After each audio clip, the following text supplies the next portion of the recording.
खबर दिल्ली से, जहां दिल्ली की भाजपा सांसद बांसुरी स्वराज ने कहा, आयुष्मान भारत की बात करें तो दिल्ली इस योजना से वंचित थी। मुझे याद है कि हमारे 7 सांसदों को दिल्ली हाईकोर्ट का दरवाजा खटखटाना पड़ा था, लेकिन जैसे ही दिव्य मतदाताओं ने भाजपा का वनवास समाप्त किया और यहां डबल इंजन वाली सरकार बनाई, दिल्ली में आयुष्मान भारत लागू हो गया। मुझे आज भी याद है जिस दिन उन्होंने शपथ ली थी, 20 फरवरी, उसी शाम को उन्होंने कैबिनेट में मीटिंग में दिल्ली में आयुष्मान भारत लागू करने का फैसला लिया था। आगे क्या कुछ बोली हैं, सुनिए।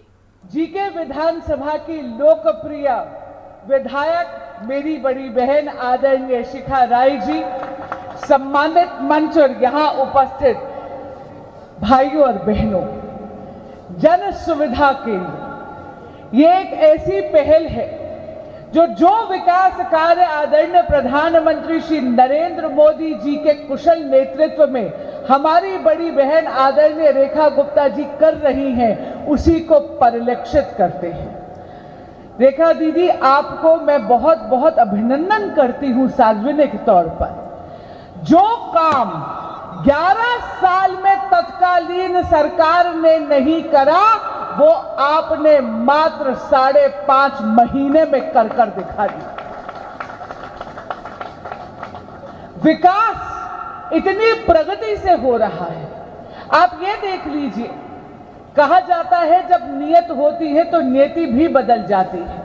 तत्कालीन सरकार की नियत और अब की सरकार की, डबल इंजन की भाजपा की सरकार की नियत देख लीजिए।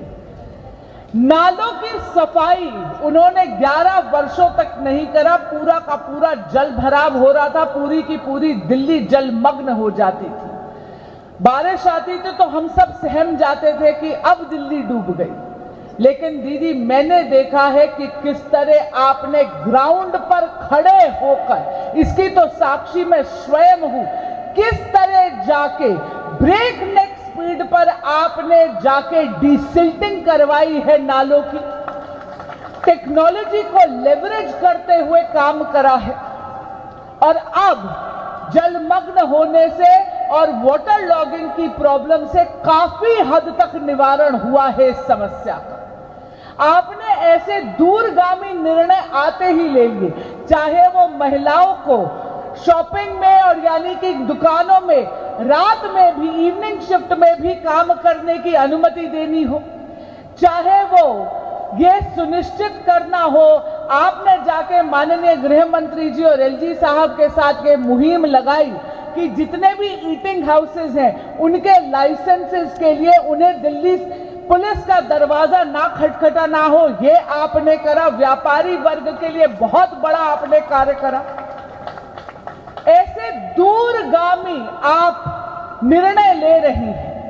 अगर हम आयुष्मान भारत की बात करें तो दिल्ली आयुष्मान भारत से वंचित थी। मुझे याद है हम 7 सांसदों को जाकर दिल्ली हाईकोर्ट का दरवाजा खटखटाना पड़ा था, लेकिन जैसे ही देवतुल्य मतदाता ने भाजपा का वनवास समाप्त कर यहां पर डबल इंजन की सरकार सुनिश्चित करी, तो दिल्ली में भी आपने आते ही पहले दिन, जिस दिन इन्होंने ओथ ली, 20 फरवरी को ओथ ली थी, और मुझे याद है 20 फरवरी की शाम को ही इन्होंने कैबिनेट में जाके निर्णय ले लिया कि आयुष्मान भारत दिल्ली में भी